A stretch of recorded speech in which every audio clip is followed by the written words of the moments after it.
Hey everybody, it's Mandy from Chapel Forge. So I think I'm finally going to try to take you through a bake day.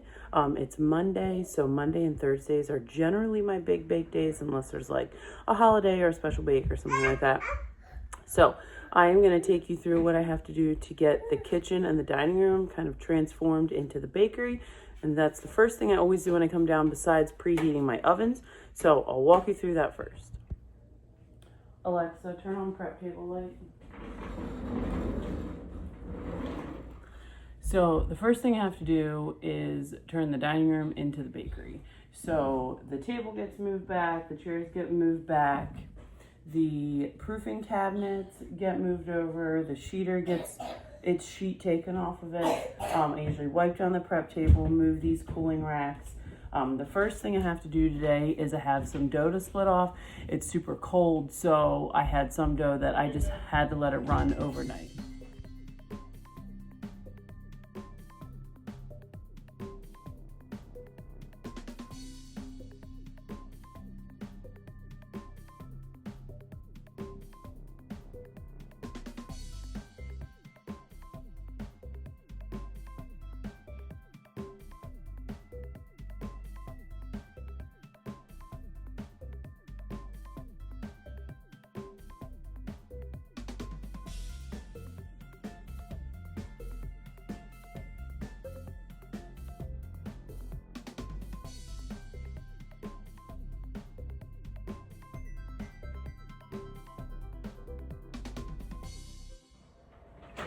All right, so I have these 2 tubs of dough. Zad's making coffee, which I did just ask him to do, and of course then I started the video.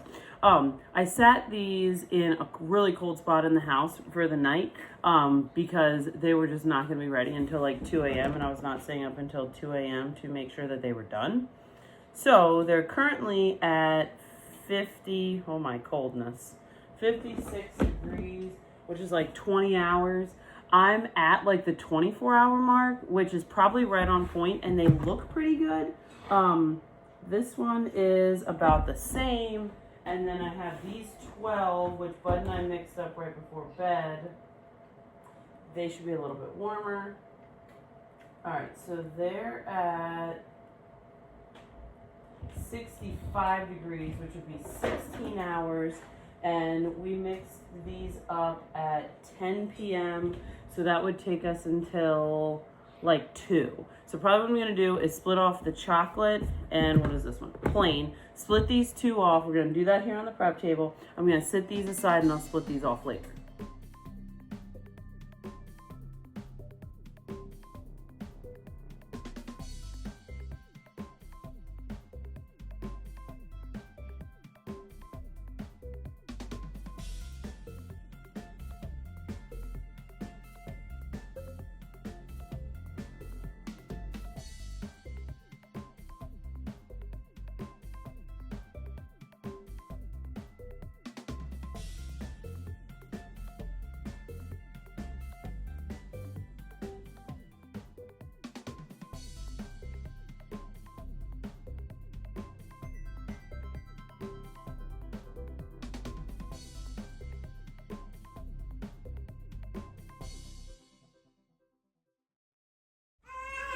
All right, so this is so typical of a bake day. Like we have visitors and people stop in. And so our friend Kervin, who's a farmer down the road, he stopped in and needed to chat about a few things. So I got all that dough split off while we were chatting with Kervin.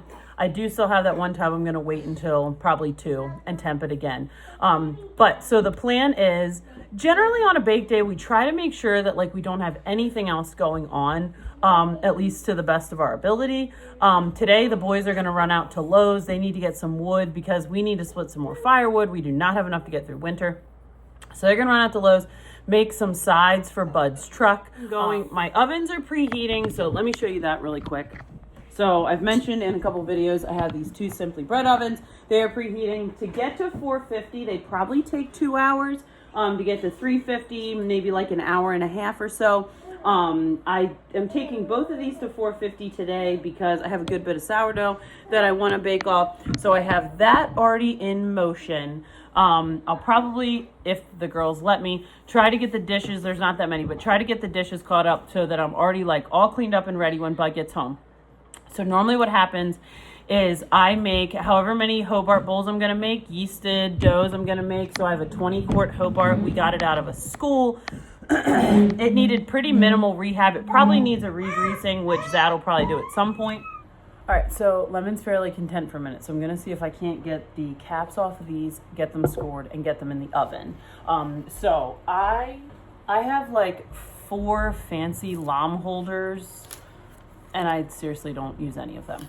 I have the one that came with the Simply Bread oven, which is probably the best one, the kind with the handle, and I have some other one.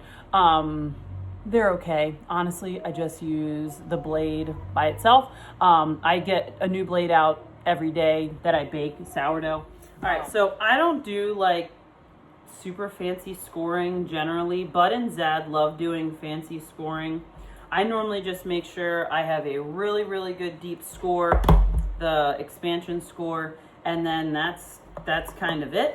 Sometimes I'll go across. Sometimes I'll just make like the wheat, you know, like the classic kind of wheat or whatever.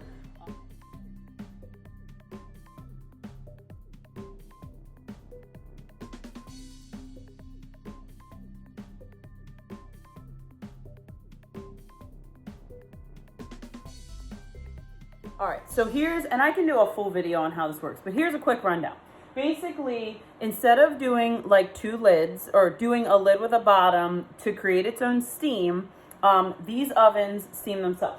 So they have these reservoirs up here. You put the water in. I only really have to put water in like maybe every couple weeks. It really doesn't take a whole lot.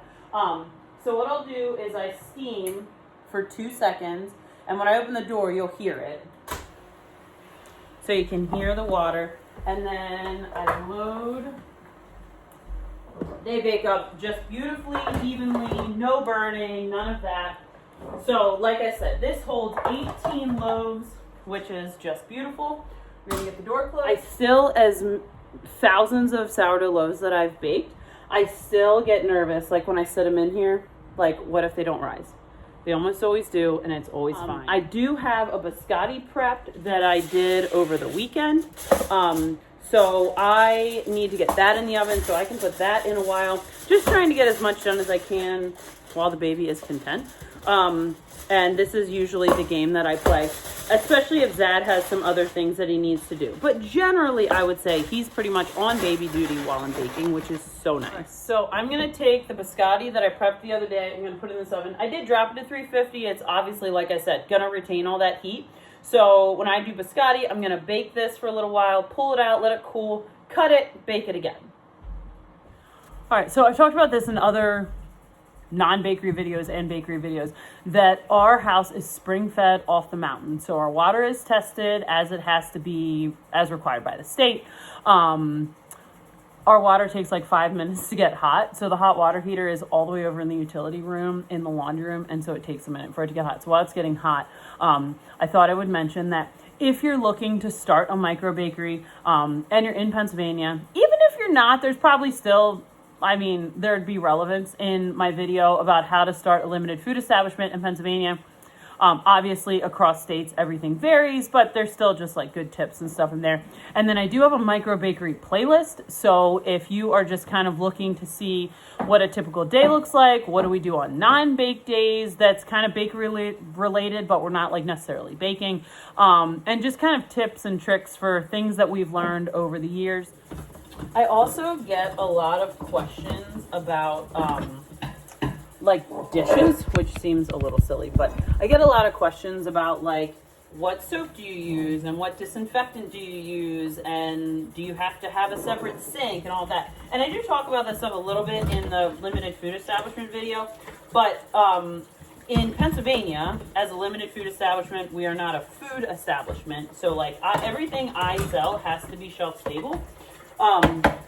I don't have to have a separate hand washing sink, and I don't have to have a 3-base sink.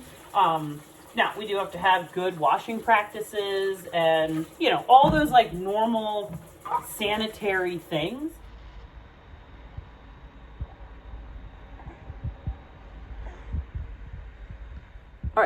So timer went off for the loaves. So they look beautiful. It doesn't matter how many loaves of sourdough I make. I am always so excited when I open the door and they're just beautiful. Now, I can tell right off the bat, these aren't done. They're too pale. But let's check them. So I usually shoot for 200 on these. That one's definitely not done at all. Okay, so the cheddar jalapeno always take longer. They're at like 125. The plains are at 170. So I'm obviously going to leave the heat on, leave the vent open. Alexa, set a 10-minute sourdough timer. We're going to let those go for a little while yet. And it's actually going pretty smoothly. Sometimes when Zad's not here to take care of the kids because we have something else he has to get done, it gets a little bit stressful because, you know, the kids aren't supposed to be in the kitchen while I'm baking. And so right now I gave her a Buzz Lightyear to play with, and that kept her content for a couple minutes so I could tempt these.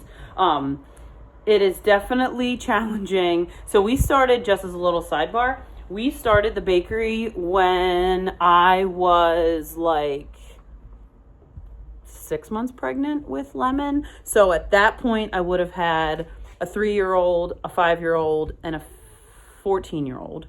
I think that's right. And then I was like super pregnant, and then we took like a couple, I felt so silly because like we opened the bakery and then we took a couple months off because I was very pregnant, and then the shed opened a couple months after Lemon was born, and so that was like all a roller coaster, as it is always with us. Like we always, you know, just doing wild things. So we're gonna let those sit for a little bit, and then the boys are like halfway through their Lowe's trip, so I'm gonna try to get that dough started if the baby will let me. If not, it's just gonna be a late day, and that's just how it is. So I just pull these out of here, dump them on, sometimes I have to like knock them on the table a little bit, dump them out on here, and then just kind of resituate them like this. And then I'll come back once they're cool and I'll kind of organize them by like, you know, their flavor or whatever. So we'll get these all dumped out on here, and then I'm probably going to be at a holding point until Zad gets back. So I got all these pulled out. They're cooling, a little space in between them. I've mentioned this before, but I generally like sourdough to cool for at least 4 hours. I'll show you the bread slicer here once we get to packaging, but we pre-slice all of our bread. If I was just bagging it whole, I could probably bag it after like 2 hours, especially with how chilly it is. But I want to make sure that the inside is completely cool before I slice it, because if you're familiar with sourdough, the crumb can get kind of gummy if you slice it too soon. So I have those ready to go, and it is going to be a late night because it's already 12:30. All I have is the first bake on the biscotti done and this sourdough bake, but that's okay.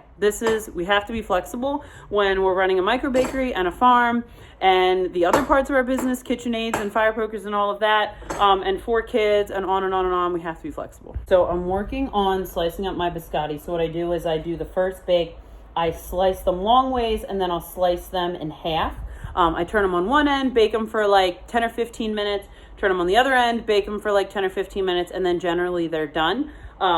These are going to be orange chocolate. So there's orange in this batter, dough, whatever. And then Zad he loves like finishing work that's just very like detailed, and he has a lot more patience than I do. So I will have him dip these. We'll do half of them in white orange chocolate, and we'll do half of them in milk orange chocolate. And sourdough biscotti is it's so delicious.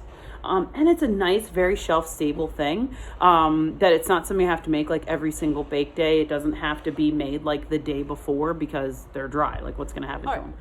Everybody's back. They got what they needed at Lowe's. The biscotti, right, we think. The biscotti is out. I am going to get started on making the yeast dough. I need to do 2 Hobart's worth, which is about 20,000 grams or so. And I wrote out my list. So that's what we're going to get working on now. So the dough that I was going to split off at 2 is ready. It looks beautiful. It's super puffy. It's full of air, all the things that we need. So I'm going to make these into bowls. I don't generally offer bowls. Like sometimes I'll put a couple down at the shed. But I'm going to make a dozen bowls and just drop them at the shed throughout this week. Funny, I was like, oh, I'm going to like record this bake day, and it's going to be such a nice look into a normal bake day. This is not a normal bake day. normally by now, I'd probably have almost everything done and it would be coming out of the ovens. And we would be moving on to packaging here in the next couple hours. But winter. That is not the case today. Winter, we need to get firewood. So it's okay, it doesn't matter. Like Zad said, this is why we work for ourselves, because then we can make our schedule and we don't have to adhere to really any other schedules.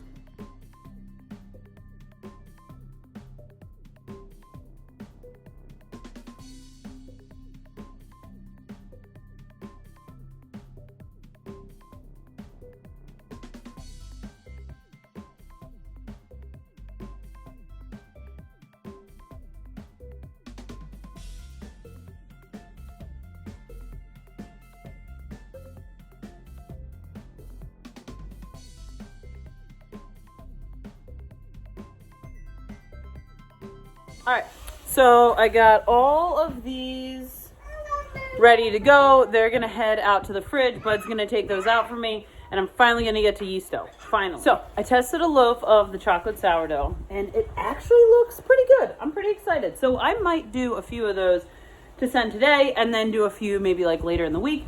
I have my Hobart dough, getting that started. And I also have chocolate cake ferment sitting here that I still need to deal with. It wasn't as bubbly this morning as I would like. I really like that one to ferment like a good 24 hours so that it gets nice and bubbly, and all that good like gut biome kind of counterbalance the icing kind of thing. So I'll have to deal with that too. I think we're going to do 2 kinds of cake today. Sometimes I get a little excited about what we're going to do and then kind of overshoot, but that's okay. We're going to try to do chocolate peanut butter cakes, and we're going to try to do chocolate pumpkin cakes. We'll see what happens. So I have 2 tubs of dough. They are rising. I set a timer for about an hour and 15 minutes. Where are we at? So I'm working on, Zad has all the kids outside. They're working on this truck bed project or whatever, which is great. I'm going to try to plow through these things I need to do. So I'm going to make a batch of mini breads yet. I need to make fresh milled wheat, and I need to finish that chocolate cake, and I need to go get the English muffins out of the fridge and get those sheeted and stamped out. So we're moving right along. Definitely, like I said, way further behind. Alexa, stop. Yeah. Way further behind than a typical bake day, but that's okay. So as you can hear, my grain mill is running. So I have a fresh milled crowd at the shed, so I generally try to send at least a half a dozen loaves each week. Plus I have some pre-order people. Fresh milled is totally new to you. You take the wheat berries, you put them in the grain mill, and you mill your own flour. It's super cool. It's a journey I started on, I don't know, over a year ago, and it has been really fun. I love this mill. This is a Nutri-Mill Classic. It's not as aesthetically pleasing perhaps as the wooden ones, but it gets the job done. It's self-containing, so I don't have to like put a bowl under it. I love this mill. It's a workhorse. When we do the special menu for Lancaster that I talked about, generally those weeks I'm making like 2 dozen loaves because I have a fresh milled following down there. And this thing doesn't even bat an eye. Yesterday for our family, I milled some soft white wheat and made muffins and a muffin cake, and they were phenomenal. All right, so we're moving along. We got our cake batter ready. I usually make 6 dozen mini cakes at a time, or it makes, I think, 20 8x8s, something like that. So I put it in this bucket. I have a nice lid. This is a food grade bucket. And I'll just store this in one of our garage fridges.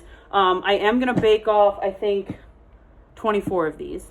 And then I have my mini breads in the oven, and I need to finish mixing up the fresh milled.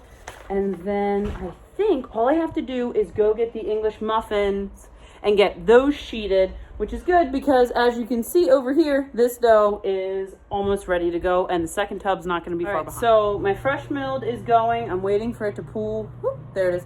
Pull away from the sides. This chocolate cake, look how bubbly it is. Ah, I love this stuff. Okay, so I pour it into this pitcher to pour it into the tins. A lot less mess, works pretty well for us. So I'm gonna get these in here, get them in the oven. My mini breads look lovely. I'm very excited about those. They look really good. Okay, so I think I mentioned that I recently got the new pans that go with the Simply Bread oven. These are USA bread pans.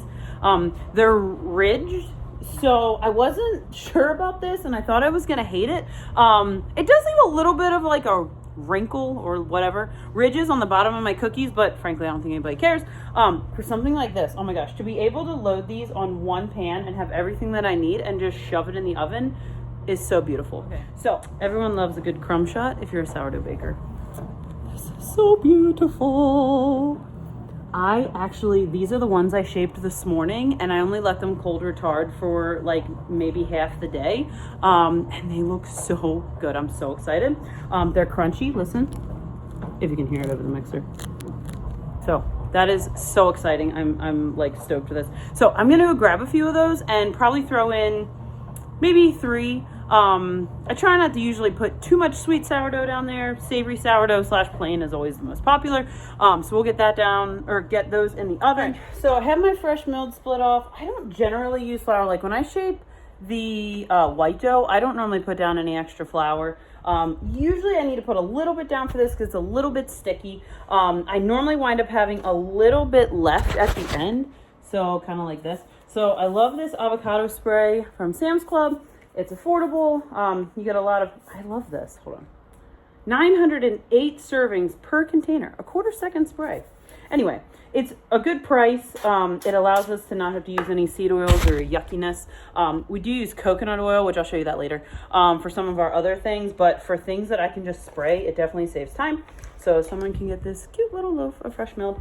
And then I have 6 loaves of full-size ones. So they're going to go in my regular pans, and we will get those proofing. We're going to set a timer for an hour so we don't forget to check them. So I generally test one of each thing that's going out the door, especially if it's something that tends to temp correctly, but the inside, it can be deceiving. So luckily here we have one that spilled over. So that'll be the tester.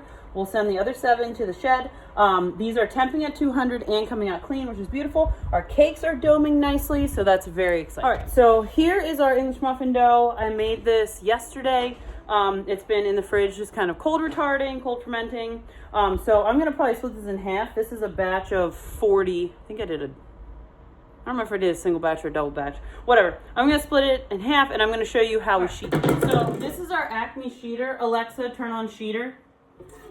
And so we have it on a plug because of the little kids that if they flip the switch, it won't turn on. So that's why you have to turn it on. So it's kind of loud. So what I'm going to do is basically I'm going to run it through this bottom part. It's going to pop out over here. I'm going to get my circle, punch them out, and that'll be that.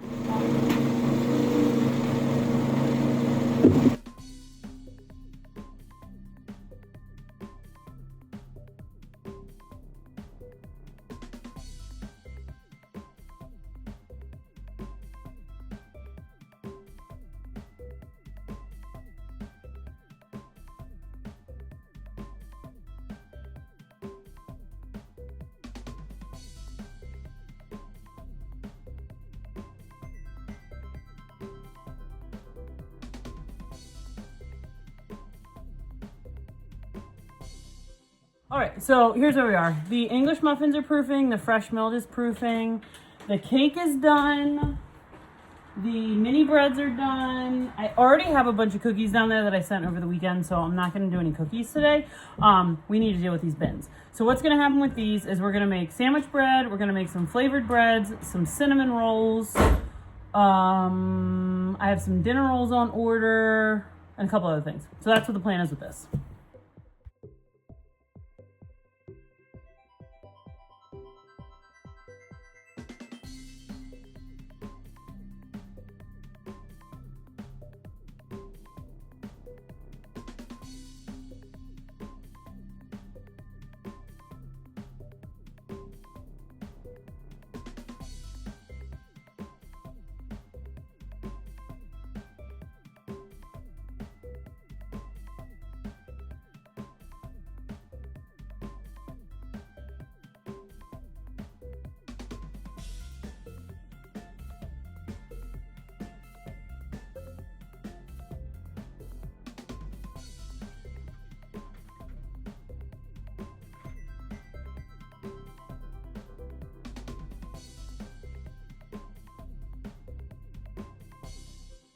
All right, so I said that I would talk about how we grease these other pans. We have these older pans. We got them out of an old bakery. It was like from the 60s, I think. I don't know if these pans are from the 60s, but the bakery was started in the 60s. So we do coconut oil, these older ones. They seem to do better than the avocado spray. So right now I'm working on flavored breads, and then I'm gonna move on to monkey bread. We are getting into the home stretch of the prep work being done, which is awesome.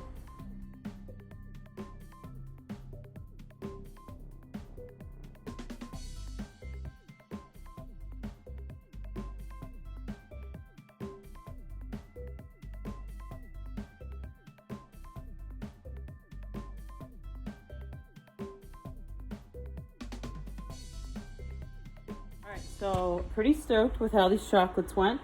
And these bowls look just lovely. So excited about those. Yay. So let's see if they've temped. Not quite. They're at like 170. All right, here's where we are. So my bowls came out. My chocolate loaves came out. They look great. I have fresh milled in the oven currently. I have to deal with this pile yet. So I have 16 single cinnamon rolls to make in 4 different flavors.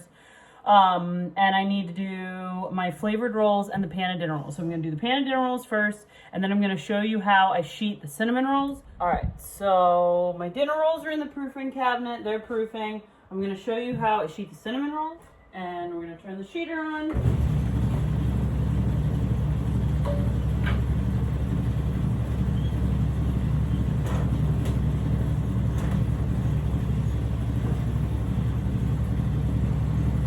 See that we get these lovely sheets. So easy to make the cinnamon rolls with the sheeter. All right, so I have all of my cinnamon rolls prepped. So I have chocolate cherry, chocolate Dubai, maple pecan, and plain. So we're gonna get these rolled up and put into their pan. All right, so the boys are short on wood and have to go back to Lowe's. Such is life.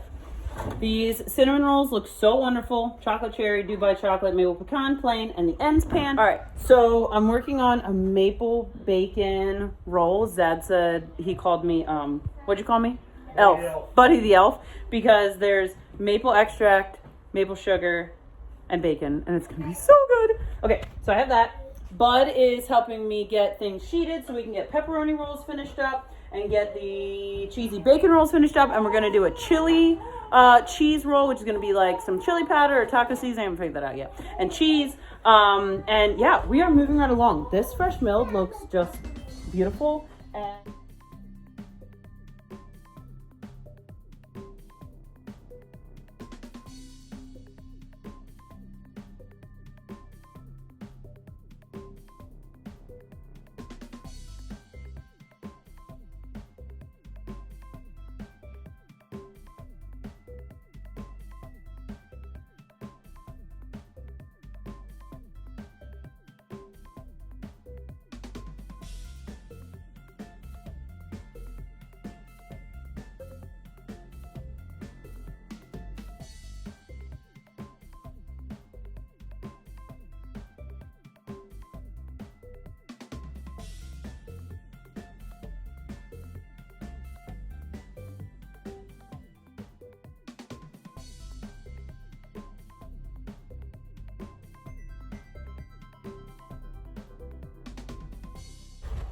all right, so these cinnamon rolls are so beautiful. Look at that one. Like, that's so fun. All right, so we are doing pretty good. So it's 7:30. We need to bake these pepperoni rolls. I have some over here. I need to bake the English muffins. Zad is dipping the biscotti. So we're doing chocolate orange. So it's got this like candied orange peel on it. And there's white chocolate and milk chocolate, and it's amazing. Right, we have monkey bread that's almost done. We have dinner rolls that are almost done, and the ends pan. All right, so it is 9. Not surprised. We're doing pretty good. So I just re-whipped my icing here. I'm gonna get these cinnamon rolls iced. I got all of the dishes done, which is so exciting. Now I'm gonna make some more dishes during packaging, but not near the dishes I made during the day. So for packaging, everything should be pretty cool by now. The last thing that came out was all of these rolls. So I'll probably package those last, which is fine. So I'm gonna get these cinnamon rolls iced, get their lids on. Probably get the lids on the dinner rolls because that's easy. get the banana bread wrapped up. When the boys come in, they got back from Lowe's, they're finishing their project. So when the boys get back, we will work on getting this bread slice, which I will show the slicer to you here shortly. Zad got the biscotti done. It looks so wonderful. So excited about that. All right, so we're trying to wrap up this day. Sitting down to nurse the baby, drink some coffee, make some labels.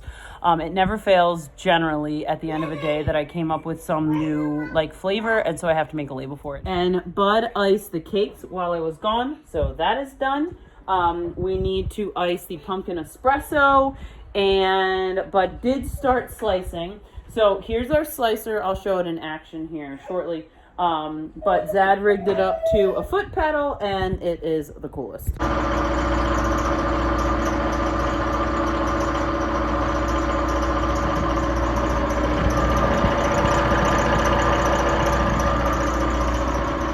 Like I said, that slicer is pretty awesome. We bought it for like $3.50. Zad put like $50 into it, and it works like a champ. So we only have slicing to finish and icing these, and we are done. So that is pretty much a bake day. I hope this was really helpful for anybody who's looking to start a micro bakery or just kind of has questions about what a normal, not that this was normal, like I said, this was slightly abnormal, and of course it's the day I decided to record, but nonetheless, normal for us is something always comes up, always breaks, always needs fixed, always needs done. So I hope this was helpful. Let me know what else you want to know about as far as running a micro bakery, and I can work on those videos. See you guys next time.